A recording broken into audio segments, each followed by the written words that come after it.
folks. Some of you are looking at me right now, and because, well, we're going live with the video thing. We're going to give this a shot. We're going to see how it goes.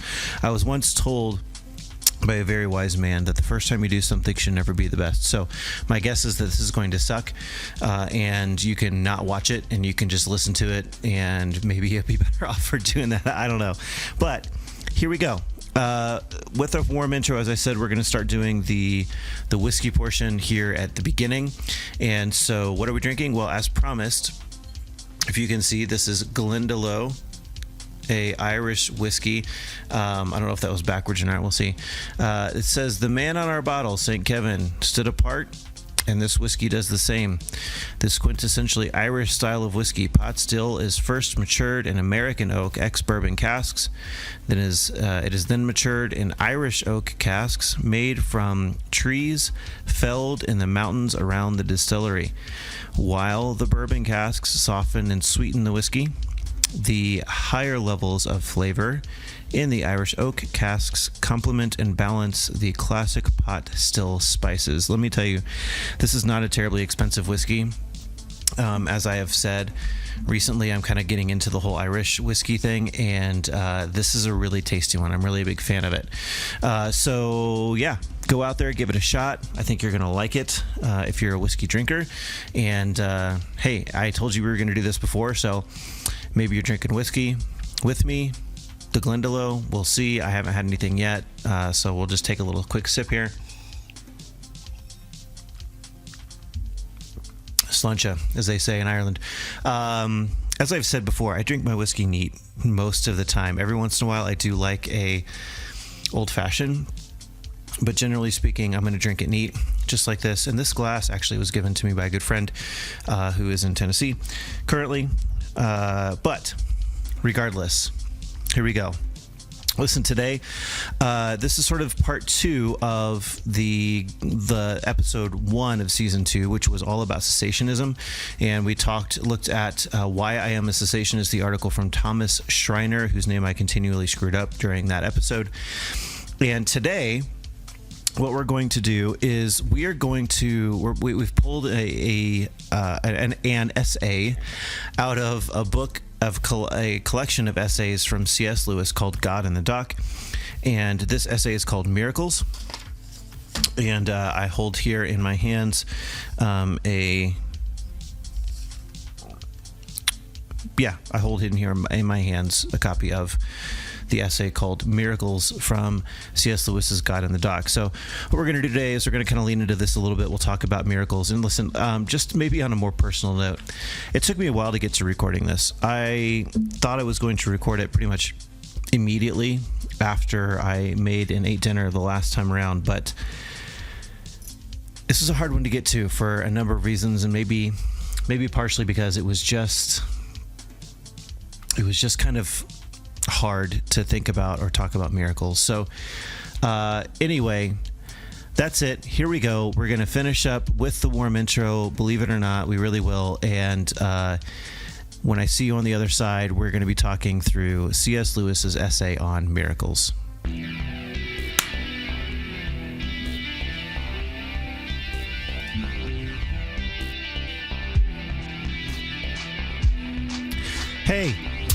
Hey, how we doing? Welcome once again to Jesus Whiskey and Question Marks. As I said, this is season 2, episode 2, where we are going to talk about miracles, sort of the flip side of the last conversation where we talked about cessationism. We're going to talk about the lack of cessationism, or continuation is what they call it, I think more officially theologically. And we're pulling from the essay from C.S. Lewis, just entitled Miracles. I highly recommend God in the Dock. It is a collection of essays from C.S. Lewis that's been put together. It's really fantastic. And what I love about C.S. Lewis is that I feel like when I'm reading his stuff, every once in a while it's like, okay, I totally get this. This is really great. It's kind of on my level. But then I will also, almost in the same breath, in the same piece that he's written, I'm like, man, I got to read this again, because I don't fully understand what it was that he just said. And so I kind of go back and take a look and see where things are. But anyway, look, I want to kind of go back and reiterate this statement that he makes, and it's really pretty early on. It's like the end of the first paragraph in this essay on miracles. C.S. Lewis says this. He says, "Experience proves this or that or nothing according to the preconceptions we bring to it." Right? So the idea here essentially is that experiences are important. They are valid things, but they are going to, our experiences themselves and how we interpret them are going to be affected by the preconceptions that we bring to them, right? And so I'm going to quote or at least talk pretty heavily about this article and the things that he has to say in it. And so playing off of this experience proves this or that or nothing based off of or according to the preconceptions you bring to it. He opens telling the story about he basically says seeing is not believing. He says this is the first thing to get clear in talking about miracles. Whatever experience we may have, we shall not regard them as miraculous if we already hold a philosophy which excludes the supernatural. So if we were to go back to the article on cessationism from Thomas Schreiner, I don't know anything about Thomas Schreiner. I don't know how he grew up. I don't know really anything other than he wrote this article for the Gospel Coalition in actually 2014. So we're now 10 to 11 years past when he wrote this article. But my suspicion is that there is a high likelihood that his experiences and how he grew up deeply impacted his philosophy and his ideas when it comes specifically to the idea of miracles. And so what we have to do is really recognize that however we feel about miracles, our experiences probably play into that, or how we got to where we're at. And so should we see a miracle, whether or not we would interpret it as such is probably predetermined by our preconceptions, at least to some degree. There's a heavy influence that our preconceptions are going to have when it comes to that. So one of the interesting things he says, we can always say we have been the victim of an illusion.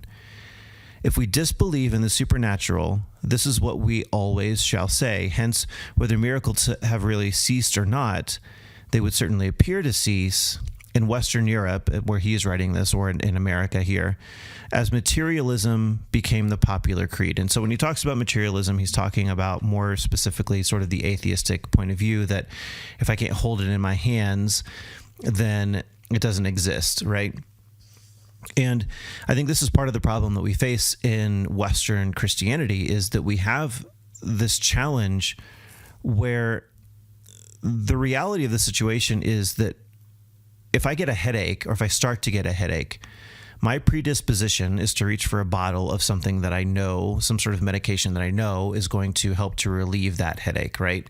It's less likely, in fact, it's quite unlikely, that I'm going to start by praying, dear God, just let's not do this headache thing. Can we not do the headache thing? And so what's important to recognize is that our experience and where we live and how we grew up is absolutely going to have a dictatorial effect on how we perceive things that could or may be miraculous, if you will. So in that way, experience, and this is kind of what he says here, experience by itself, it doesn't really prove anything. If somebody doubts what he kind of talks about, if you doubt whether or not you're dreaming or you're awake, there's no experience or experiment that can solve this doubt, because every experiment could actually be a part of that dream, right? So you think about if you're having a dream and you're wondering whether or not it's a dream, and there's some experiment that we do to find out whether or not it is a dream, well, is the experiment a part of the dream? And so that experience of whatever comes out of that experience may be completely worthless for that reason alone. I think one of the things that we have to recognize as well is above all else, humans tend to believe the stories that we tell ourselves. And so if we look at it, this is another quote from him. He says, "I think that just as our preconceptions would prevent us from apprehending miracles if they really occurred, preconceptions would also lead one to imagine miracles even if they did not occur."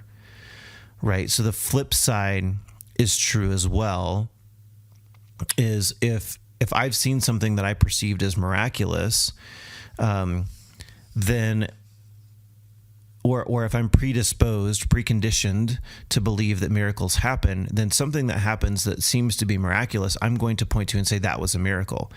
And where he's going to go with this is actually quite brilliant, because he kind of blows this whole preconception thing up and goes, hey, listen, there are things that we consider ordinary that are actually quite miraculous. And therefore, we have to really reconsider how we look at some of these things. And he talks a little bit about how there's I don't remember exactly how I like to put this, but there is this idea, this sort of arrogance of progress, if you will, that I think there's actually a name for it, and forgive me, I don't have it in front of me, but there's this idea that wherever you're at historically is the pinnacle of everything, right? So this idea is that here today in 2025, society or any civilization that has ever existed on the planet that we call Earth has never been as technologically advanced or as intelligent, had the mental acuity that we do today.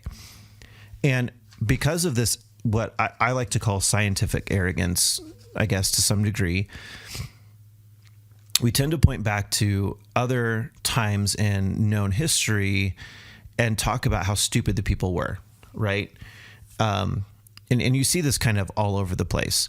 And frankly, like, I'm not going to go down this road today, but I will go eventually down this road a little bit. The idea that like all of these little g gods that everybody believed in, thousands of years ago, hundreds of thousands of years ago, were all just made up because all of society, all of the civilizations that existed on the planet were just too stupid to acknowledge or recognize a true force, a natural force, something in nature that sort of naturally occurs. They were too dumb to recognize those things. And he addresses this pretty quickly. He says, there's one thing often said about our ancestors which we must not say. We must not say that they believed in miracles because they did not know the laws of nature. He just flat out says this is nonsense.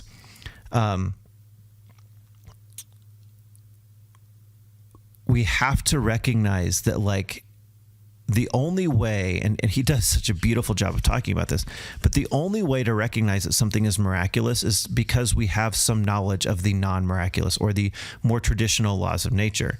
So this is this conversation. He says that if we regard something as a miracle precisely because we know enough of the laws of nature to know that this is a suspension of them. When the disciples saw Christ walking on the water, they were frightened.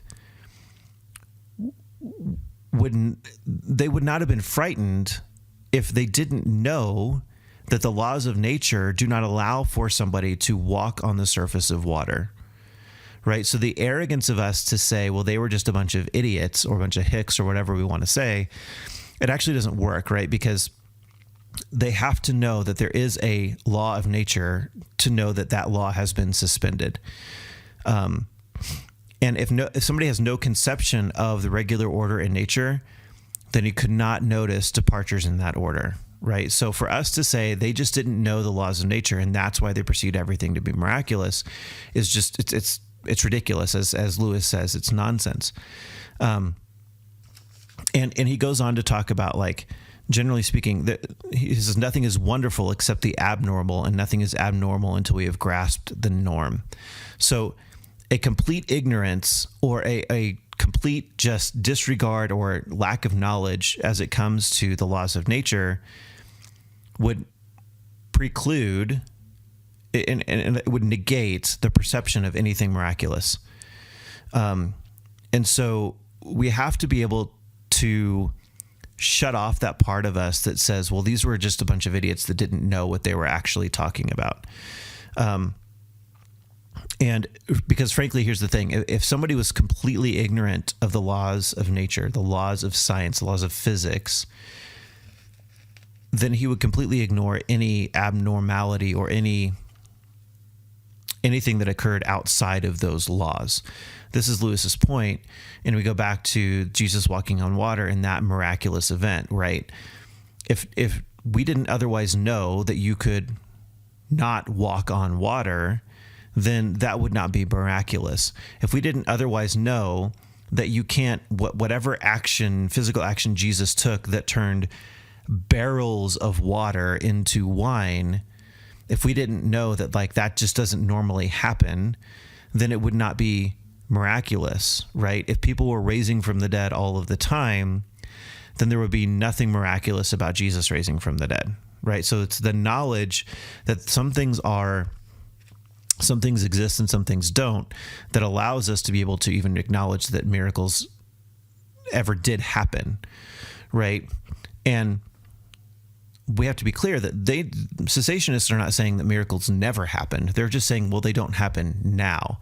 And that's where I go back to what I said earlier about this idea of like, if I'm starting to get a headache, I'm not immediately going for the miraculous sort of way of solving that headache problem, right? What I'm going for is the real life sciencey version of a solution to that problem. And I actually remove the possibility of a miracle. And so my argument against cessationism is how much of it is that the things don't happen anymore versus we don't provide an opportunity for those things to happen anymore because we think we've got things figured out in a better way. And then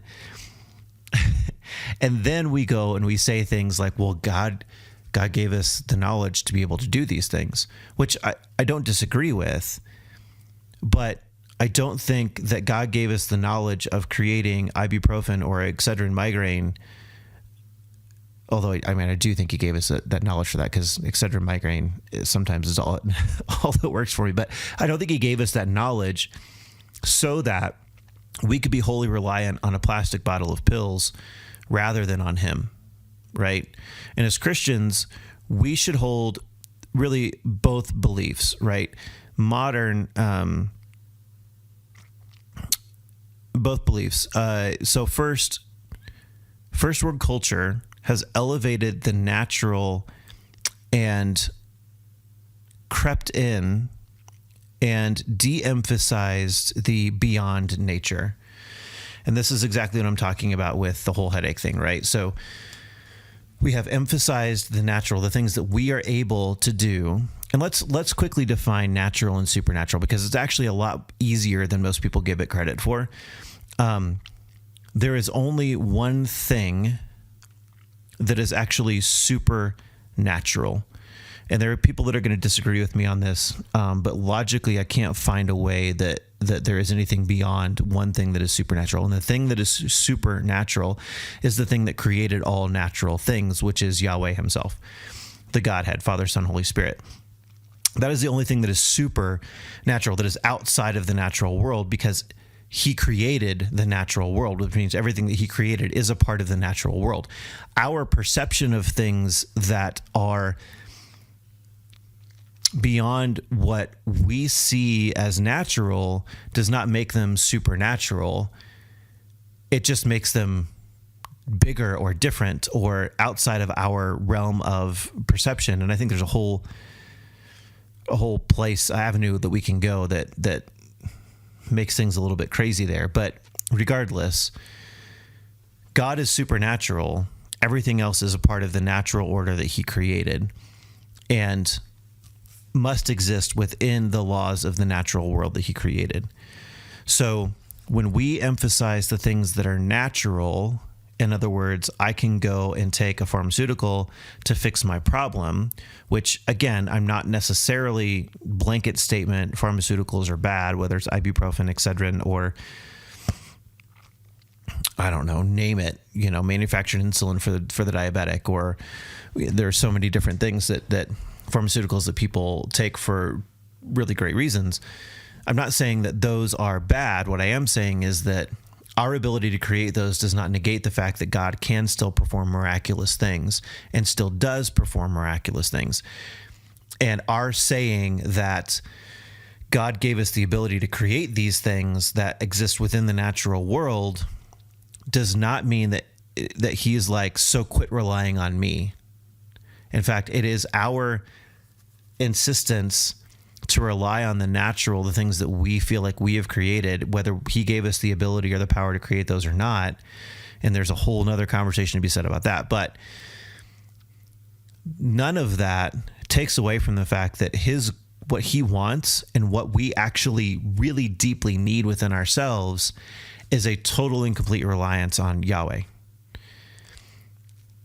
And that's a bit of a picture of Jesus and the fact that he had to come to earth and do what he did, die for us, because we were completely incapable of bringing ourselves into a right relationship with the Father. So let's just keep that in mind as we move forward here. Lewis talks about, and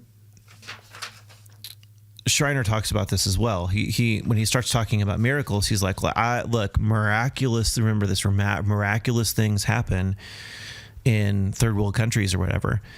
And he says, no doubt, this is Lewis here, no doubt most stories of miracles are unreliable. But then, as anyone can see by reading the papers, so are most stories of all events.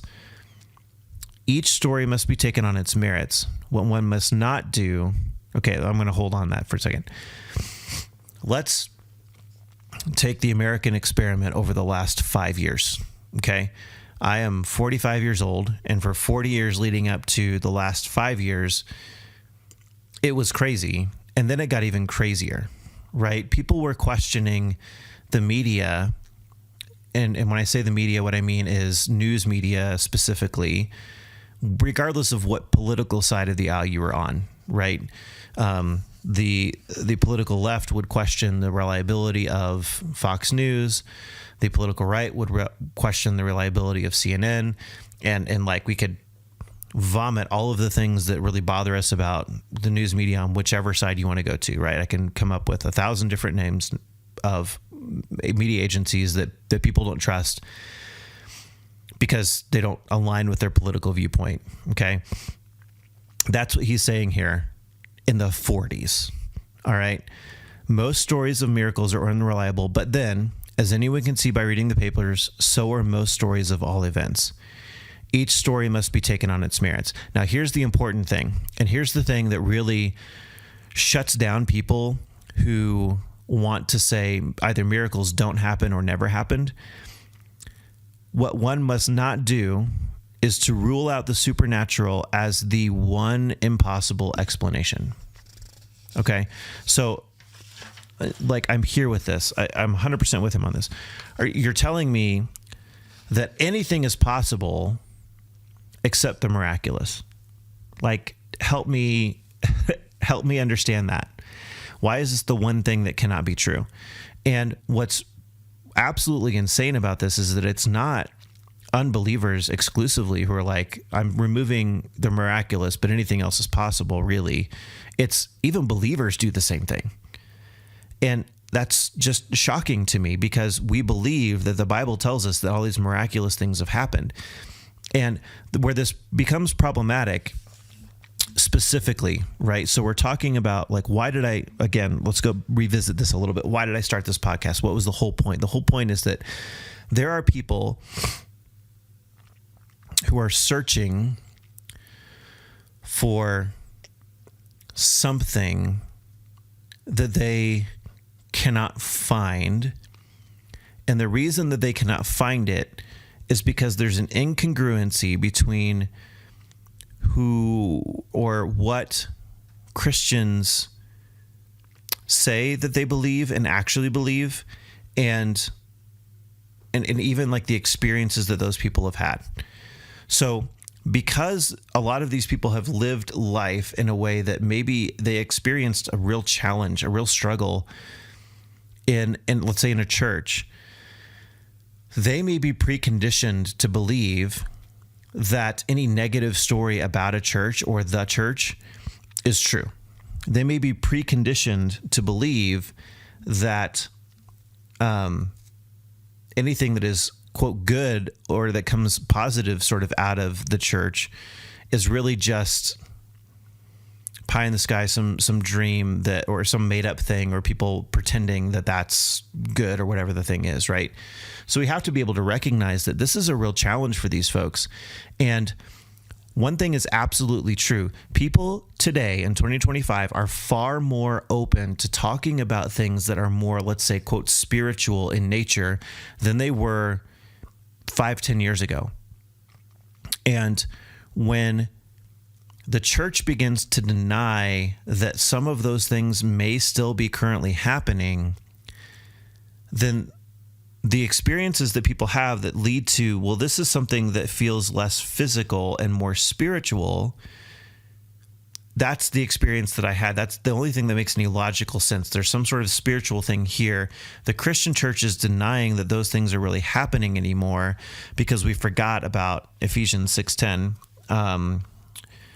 So they're going to go somewhere else. They're going to go find somewhere else to validate the feelings and the experiences that they've had. And we have to remember things like the Bible doesn't say ghosts don't exist. And I maybe just lost some of you, and that's fine. We can ask me some questions. Let's have a conversation. The Bible doesn't say ghosts don't exist. The Bible says do not practice necromancy. There's a difference between those two things. In fact, if ghosts don't exist, then, or if ghosts are only ever demons, right? Which is usually what people say. Well, they're not really ghosts. They're all demons. There's a problem with that. And the problem with that is in Scripture, when Saul goes to the witch of Endor and he's like, hey, I need to talk to Samuel because I need his counsel. And Samuel is dead. It does not say that she conjured up some spirit that was not Samuel. It says that she conjured up Samuel. And Samuel is like, bro, what are you doing? I'm dead. The ghost of Samuel appears. It doesn't not appear. So the problem isn't that ghosts don't exist. The problem is, I think, side note, twofold. One, we should only be calling on God for counsel in those spaces. We don't need to be calling on our ancestors or any of those other things. And two, let's assume that we did call up some sort of a spirit. We don't know that it's not demonic or a demon. And so God's like, protect yourself, and let's not be ridiculous about this. I can help you. I'm the only person in the spiritual world who can help you, whether it's sending a messenger or the Spirit himself to speak to you. But the thing is, like, if you go through so Lewis talks about this story that's in the Old Testament.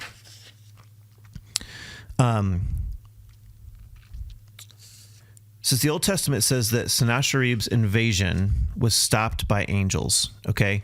So this is 2 Kings, and so Sennacherib is coming, and his invasion is stopped by angels. Herodotus, who is another secular historian, Gentile historian, says it was stopped by a lot of mice who came up and ate all the bowstrings of his army. Now, Lewis says an open-minded man is on the side of the angels. Unless you start by begging the question, there is nothing intrinsically unlikely in the existence of angels or in the action ascribed to them. In other words, we don't know enough about angels to say that they could or couldn't do this, but it makes more sense than saying mice don't go running through camps eating the bowstrings of all of the bows. They don't do that, right? So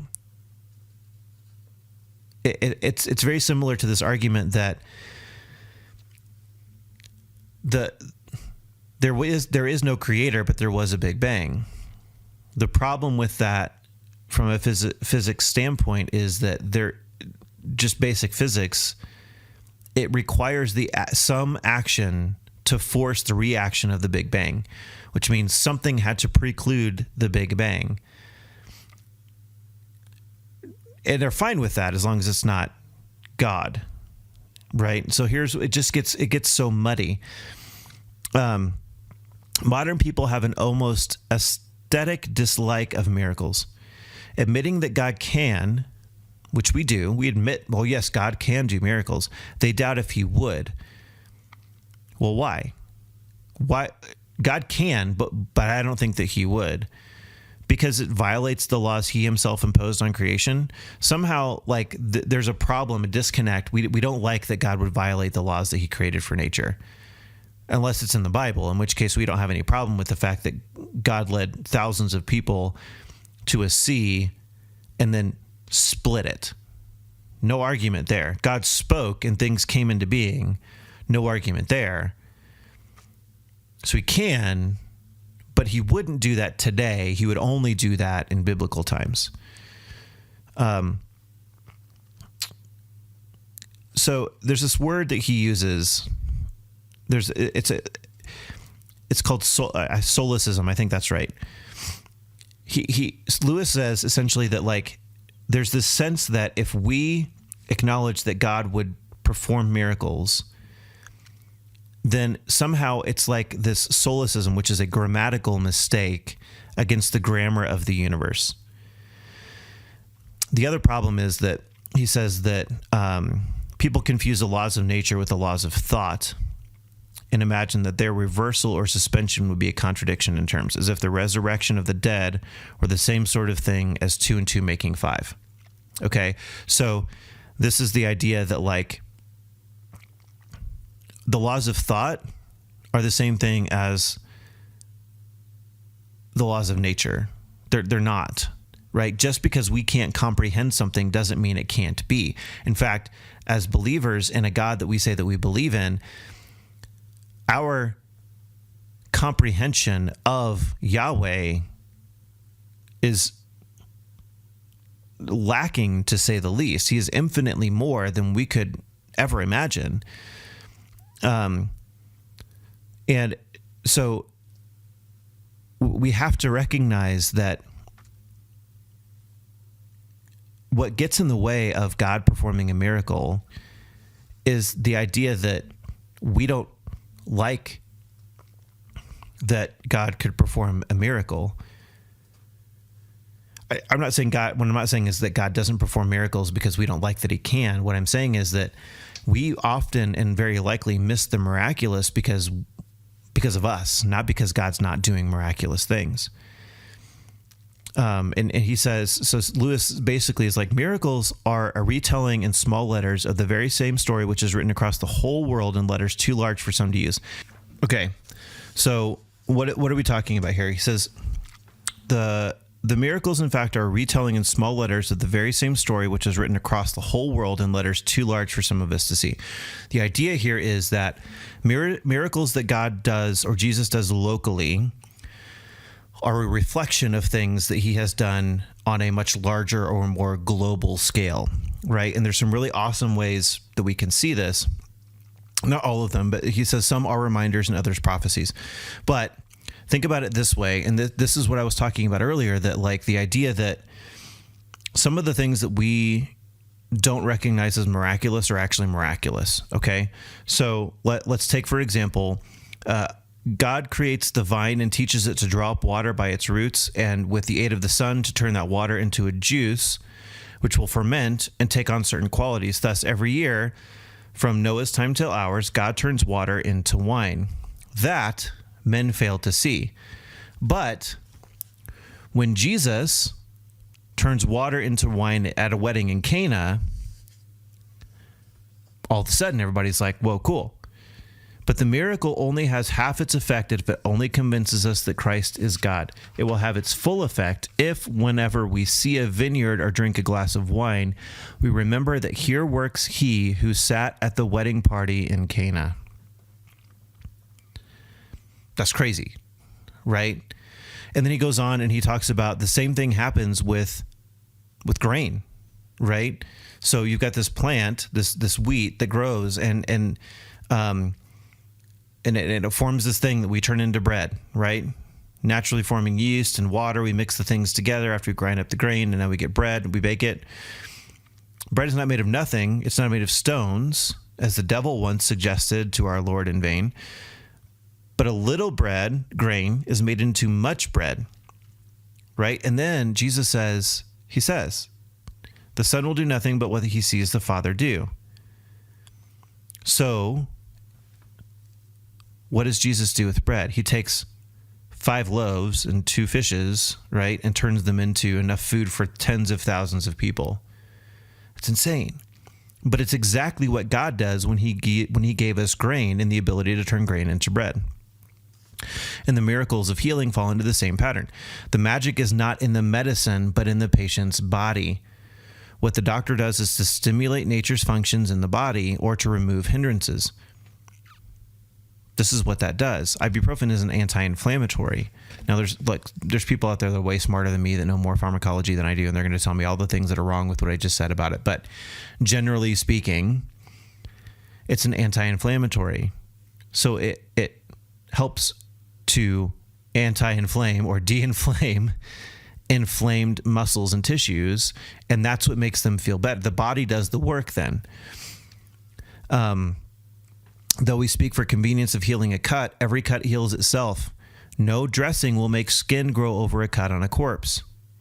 It's the body that does the healing, and the dressing creates an environment for that healing to take place. The same mysterious energy which we call gravitational when it steers the planets, and biochemical when it heals a body, is the efficient cause of all recoveries. And if God exists, that energy directly or indirectly is his, and all who are cured by him. Now, this statement right here, I'm going to read it again because it actually ties exactly back to what I was saying in cessationism, the conversation on cessationism.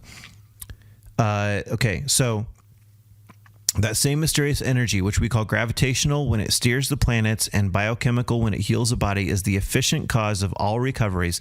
And if God exists, that energy, directly or indirectly, is his, and all who are cured by him. So when we start to have this conversation about how I don't know that I believe that people are speaking in tongues anymore, or I don't believe that people are healing anybody anymore, they never did. That was God working through them to reveal himself through those people. God was always the one doing it. He gifted those people, but it was him through the Spirit gifting those people. This isn't a situation where it was like, I give you the gift to go do with it wherever you want. If somebody healed somebody, God allowed that healing to take place. He could have removed the power from that healing, which means that in that healing, there was a reason for that healing. There's something that needed to happen because that healing took place. Now, we may or may not ever see that this side of heaven, but that's not the point. The point is that if we see these things as gifts that are intrinsically or given to us, and we get to disperse or use at our own discretion, there's a problem with that because they're not ours. It wasn't us who did it. It was God who did it through us. And that's what Lewis is saying. And that's my argument against the whole cessationist idea that, well, people aren't empowered with these things anymore. Well, people were never empowered with them. God did the work through them. And you're going to argue semantics with me, and that's fine. We can talk about the semantic argument about it. But no tree. So think about this time when Jesus walks by the fig tree. There's no figs, and he's like, I curse you, you die. Lewis says this: no tree died that year in Palestine or any year or in any land or even ever will, save because he, God, has done something, or more likely, ceased to do something. The problem to me with cessationism is that we put the power back in the hands of humanity where it doesn't belong, and we remove it from God, which is where it does belong. So if somebody is truly speaking in tongues or speaking prophecy, they are speaking the word of God and not of themselves. So I think that there is common ground there with the cessationist in a lot of ways. But what we have to recognize is it was never, if I went and I completely healed my dog's leg after he just had surgery, I didn't do that. I was a vessel used by God to perform that healing, and there was a reason that God allowed for that to happen. I don't know what it was, and I may never know what it is. By the way, that didn't happen. But and Lewis, even he says, look, I can understand the man who denies the miraculous altogether, and this is a problem that I have too. But what is one to make of the people who admit some miracles but deny, and he uses specifically the virgin birth. And this is kind of the argument that I make, right? We go through and we read the Bible, and there are things that only can take place through supernatural intervention, miraculous things that have taken place. And some of those things we're okay with. Others we're not. So like Lewis's question and my question is, who are we to get to choose what things are possible and what things are not? God is the one that gets, if it happened, it happened. And our discomfort with it doesn't change anything about that. And he's talking about the virgin birth. And like, there's all these things that go into the virgin birth. I'm not going to belabor us with all of those things, but his whole point in the next sort of 2 paragraphs is essentially, what's not miraculous about human reproduction? Like, what is not miraculous about how humans reproduce? And frankly, most reproduction, what's not miraculous about reproduction? Right? But we don't see that part, right? Because we can explain it. We can grasp it. We can hold in our hands the fact that when a man and a woman have sexual intercourse, the sperm meets the egg and it starts to divide, and it's only ever going to become a human. There's no question about that. Biology is not, this isn't a clump of cells issue. Maybe it technically at some point is a clump of cells, but it's also only ever going to be a human. It's a human. It is what it is. And I'm not going to argue with somebody about that, about the whole clump of cells thing, because the issue is settled by science. Sperm meets egg, human. How do we know that the pro-life side of things has won the argument, the scientific argument? It's very simple.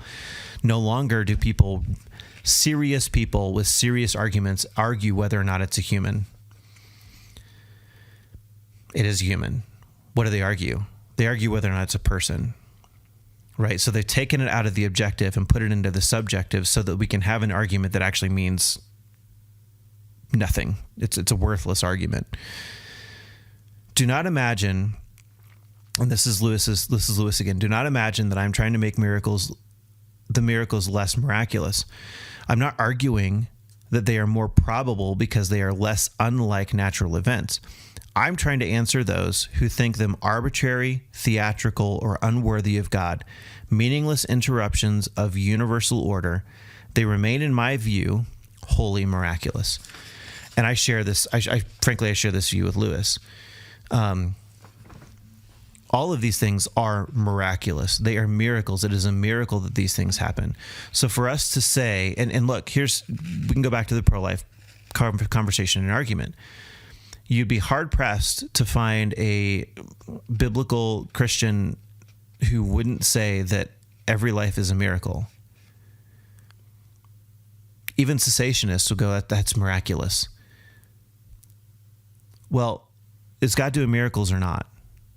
Right? Because what it boils down to is our comfort level above everything.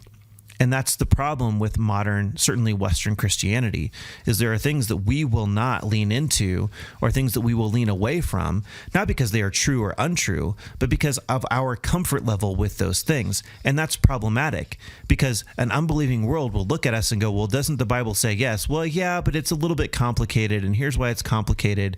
And really the explanation is not biblical. It's just the fact that I'm too small-minded to recognize, or I'm too insecure to deal with the fact that this thing is what it is. Look, I'm starting to get a little frustrated here. And maybe you can see that on my face. I don't know. You can hear it in my voice. But the fact that we don't like something doesn't make it true or untrue. There are things within the Bible. The sheer level, and I've talked about this before, the sheer level of mental gymnastics that is done by people, smart people in seminaries with doctorates, to say that the sons of God in Genesis 6 is something other than heavenly beings who rebelled against God to come to earth and have relationships with human women. It can't be that. It has to be the sons of Seth. Why is it then that in every other instance, in context, the same context, the B'nai Elohim means heavenly beings? It means beings that are outside of our understanding of the natural order. But here, because we don't like the idea that angels can sin, because we don't like the idea that they could lust, because it messes with our idea of what angels are, or these B'nai Elohim, these sons of God, it messes with our idea of what they are. We don't know what they are anyway. We have no idea what they are anyway. You look at the descriptions of like the seraphim throughout the Old Testament, and those things are scary as crap.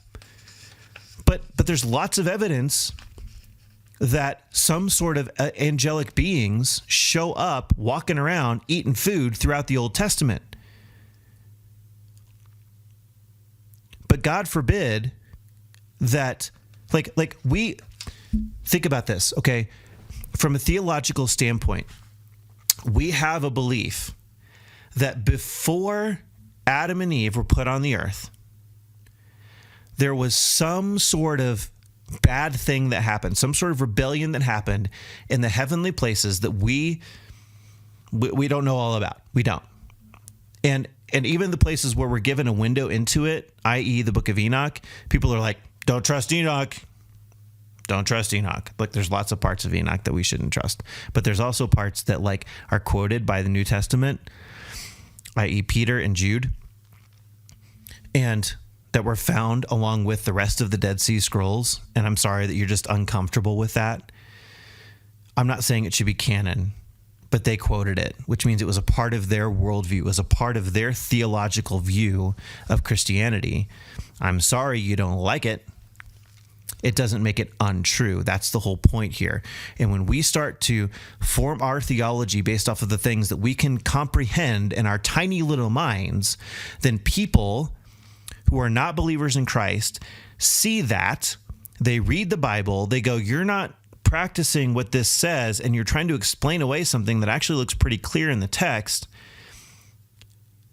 I don't want to have anything to do with you. We are affecting the eternity of people because our tiny little brains have to be right and we can't figure it out. Like, you want to be that guy? Do you want to be that guy? Because I don't want to be that guy. I don't want to be the guy that Jesus is like, hey, remember when I said, if you force any one of these little ones away from me, like it's going to be really bad? You're that guy. I don't want to be that guy. I don't want to be that guy because I'm uncomfortable with the truth in the Bible. Like, get over it. Get over it. The people who are out there screaming at Michael Heiser because they don't like that he was like, there's a council based off of the original text and what this says in the context of all of it.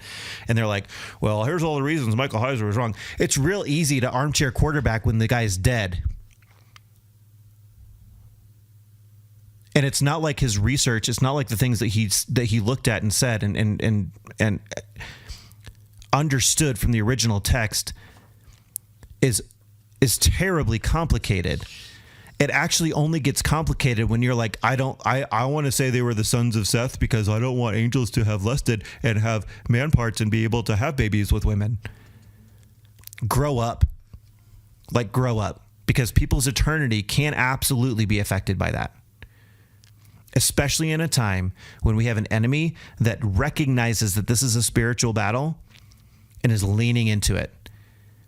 And why is he leaning into it? He's leaning into it because the church is leaning away from it. So cut it out. Sorry. Lewis says, the transfiguration and the walking on water are glimpses of the beauty and the effortless power over all matter, which will belong to men when they are really waked by God. Now, that's a lot to unpack. I don't exactly know what that means. I don't know that I believe that that means that at some point while we are in these bodies, our pre-resurrection bodies, that we will have the ability to walk on water and do all of these things. I'm not sure that I think Lewis is necessarily saying that. I know there are people walking in this earth that are saying that about Jesus. And this goes right back to my little rant just a few seconds ago, is that people are claiming that that's the case, that we can be like God. That was the original lie, wasn't it? Right? We want to get caught up in, well, was it Adam or was it Eve? The original lie was, you eat from this tree and you can be like the gods. That was the original lie. And for those of you who want to blame Eve, this is not a feminist statement. It's just the truth. Adam stood there and watched it. In that moment, dude was weak. He was like, I'm going to see what happens to you. Oh, you ate the fruit and you didn't die? Okay, give me some. I'll give it a try now. Weakness. It is what it is. Deal with it. It's not feminist to say that. She took the fruit, she ate from the tree, and Adam watched her do it like a coward. In that moment, I'm not saying Adam was a coward, like for his entire life, Adam was a coward. In that moment, he was a coward. It is what it is, because he was human and he wasn't perfect, because the only perfect human to ever walk the earth was also fully God, Jesus Christ. Okay?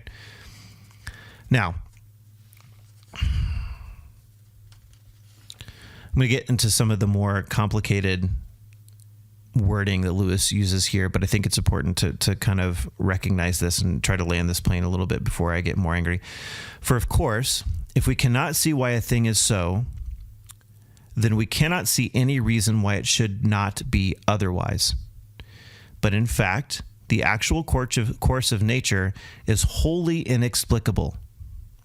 I don't mean that science has not yet explained it, but may do someday. I mean that the very nature of explanation makes it impossible that we should even explain why matter has the properties it has. For explanation by its very nature deals with a word of ifs and ands. Every explanation takes the form of since A, therefore B, or if C, then D. In order to explain any event, you have to assume the universe as a going concern, a machine working in a particular way. Since this particular way of working is the basis of all explanation, it can never be itself explained. We can see no reason why it should have not worked a different way. We're just not smart enough, kids. We're just not smart enough.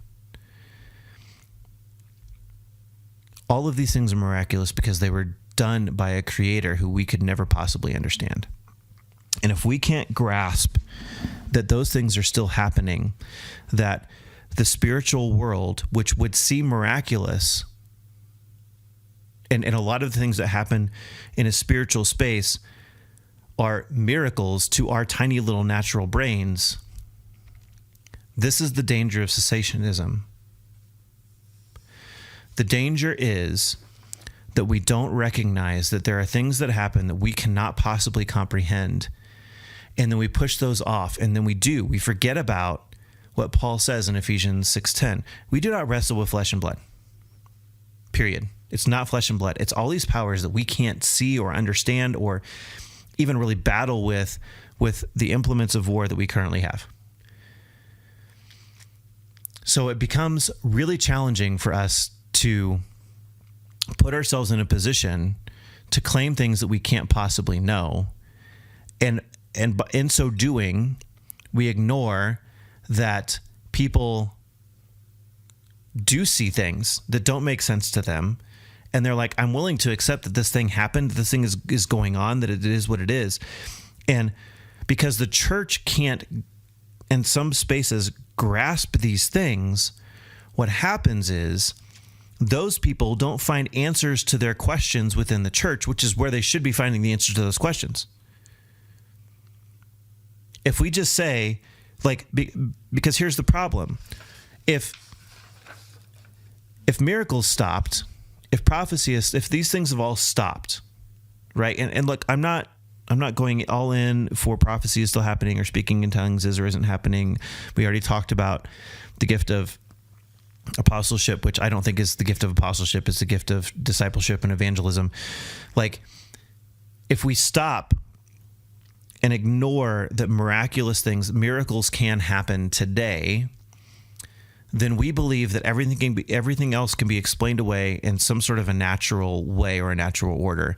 And in so doing, we discount the experiences that these people are really and truly having that are spiritual in nature, and we try to turn them into something that's not actually spiritual in nature, because we don't want to acknowledge that spiritual warfare is actually happening, because that takes power away from us and we can't do the thing. And here in America, we can do anything we put our minds to, but just lift yourself up by your bootstraps or whatever the stupid thing is, and I can do it. I can do it on my own. Look,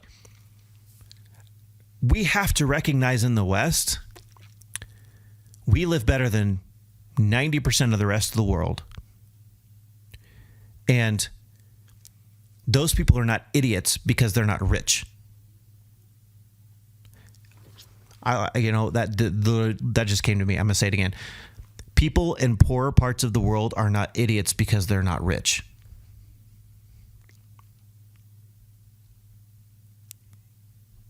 I mean, seriously, kids. We've got to do better. We've got to be smarter. We've got to recognize that there are things that are outside of our control. We've got to recognize that God wants us reliant on Him, not on a bottle or a shot or whatever the thing is. And everything that we do that erodes away the idea that God can and will do miraculous things. Like, I don't know that I believe that God's not performing miracles because we don't wholeheartedly have faith that He can do it. I don't know if I buy that. I don't know. Like, I'm not saying, I don't know. I probably don't. I'm saying I have no idea. But just ask yourself the question, what if, like, legitimately, what if God is not doing miraculous things or performing miracles in your life because you don't really truly believe he can, or you don't really truly believe He would, or you're not really truly dependent on Him in a way that you should be dependent on Him. And like here's the vulnerability. That's where I'm at, man.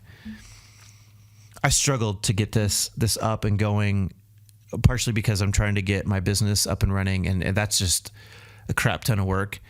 But also, like, it's just a hard time in our lives, and there's a lot going on, and there are a lot of miracles that I wish God would just show up and do. And maybe He will. And maybe I'm just afraid to look too closely at it, because what if He doesn't? I'm not God. You're not God. Let's quit pretending that we know what He's doing or isn't doing or whatever the thing is. Let's just settle into the fact that He is working all things for our good, not for our comfort. That, as cliche as it may be, smooth seas do not make a good sailor. Like, we got to go through hell sometimes to really to level up. And that's where I feel like I'm at. Like, you ever play a video game and you're like on the boss level, and you know, like, once you get through this, you're going to level up. Once you beat this one boss, you're going to level up to the next level and unlock all kinds of other skills and things that you can do. Like, that's where I feel like I'm at in my life right now. But if we have it all figured out, if we can do it all on our own, then there never really is a boss level. Because at the end of the day, there are very few people who can beat the boss level on their own. That's where the video game analogy really just breaks down. We need help. And it's through the community of the church that I think the best help comes. It's broken and it's flawed, but it's the best help that there is. So, look, that's it. That's it for miracles. I think that miracles have to continue. I think that they are happening. I know they're happening in third world countries, and I don't think that those people are stupid because they're poor. I think that, if anything, we're ignorant, maybe even willfully ignorant, because we are comparatively rich. And some of you may hate me for saying that, and that's fine. We can have a conversation about it. You can ask me some questions, but it is what it is. Hey, look, check out the description below. I don't know. There may be an email where you can email me questions and really be pissed off at me coming, but expect that hopefully in the future that these things are going to be video and audio. I'm going to go back and into the YouTubes and add all of the previous episodes to YouTube so you can listen to them on there, and we can have some fun with that. But look, be safe out there, have fun. God does really awesome stuff, and just get out of your own way of seeing how God is an amazing God and does amazing things. Ask questions. Ask questions. There should be nobody telling you can't ask questions. Ask the questions and get somebody to give you answers, and let's rock and roll. Let's do this thing. Once again, Glendalough Pot Still Irish Whiskey. I'm in there with it. Let's do that. Sláinte. Have a great rest of your day. And yeah, this is, I guess, peace out from Jesus Whiskey and question marks.